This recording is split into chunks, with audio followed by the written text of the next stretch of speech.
চলো বন্ধুরা, আমের সিজনে একটা নতুন রেসিপি তোমাদের সাথে শেয়ার করলাম। দেখো, খুবই সোজা এই রেসিপি। প্রথমে আমি আলুগুলোকে মোটা মোটা করে কেটে নিয়েছি, আর কিছুটা আম কুচো কুচো করে এরকম সরু সরু করে কেটে নিয়েছি। ব্যাস, আর কিছুই লাগবে না এর মধ্যে।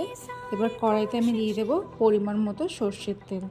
সর্ষের তেলটা ভালো করে গরম হয়ে গেলে আমি এর মধ্যে দিয়ে দেবো দুটো শুকনো লঙ্কা। তোমরা তোমাদের স্বাদ মতো দেবে। আমি এখানে ঝালটা মিডিয়ামই রেখেছিলাম, তাই দুটো শুকনো লঙ্কা ফোড়ন দিয়ে নেব।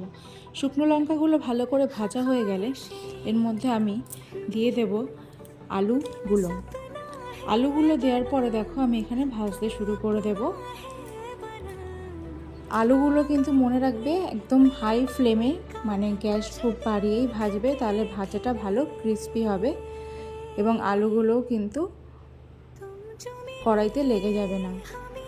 তারপর আমি এটাকে দেখো, আলুগুলো একটুখানি ভাজা হয়ে গেলে এর মধ্যে পরিমাণ মতো নুন দিলাম, আর দিয়ে দেবো খুবই অল্প পরিমাণ হলুদ গুঁড়ো দেওয়ার পরে আবার আমি এটাকে ভালো করে নেড়েচেড়ে 5 থেকে 10 মিনিটের মতো আবার একটু ভালো করে ফ্রাই করে নেব।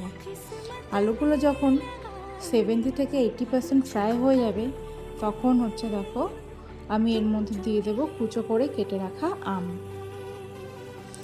আলুগুলো আরেকটু ফ্রাই হতে দেবো, আর একটু কাঁচা কাঁচা যাতে ভাবটা চলে যায়। এবার দেখো আলুগুলো কিন্তু প্রায় ভাজা হয়ে গেছে, আর খুব ক্রিস্পি টাইপেরও লাগছে দেখতে।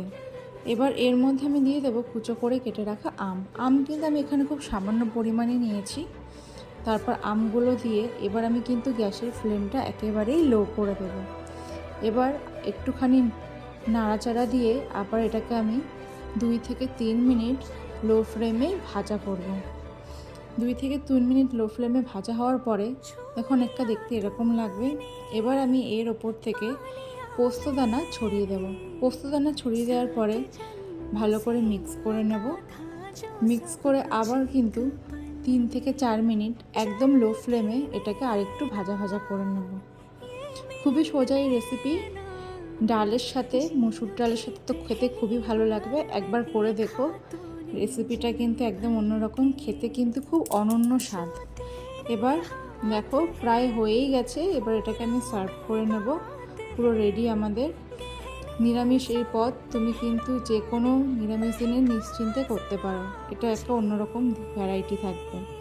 দেখো, উপরে কাঁচা লঙ্কা দিয়ে আমি সার্ভ করে নিয়েছি। তোমরাও বাড়িতে করে জানিও কেমন লাগছে। টাটা, দেখা হচ্ছে পরবর্তী ব্লগে।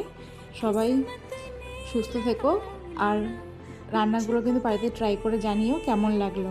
Tata, by.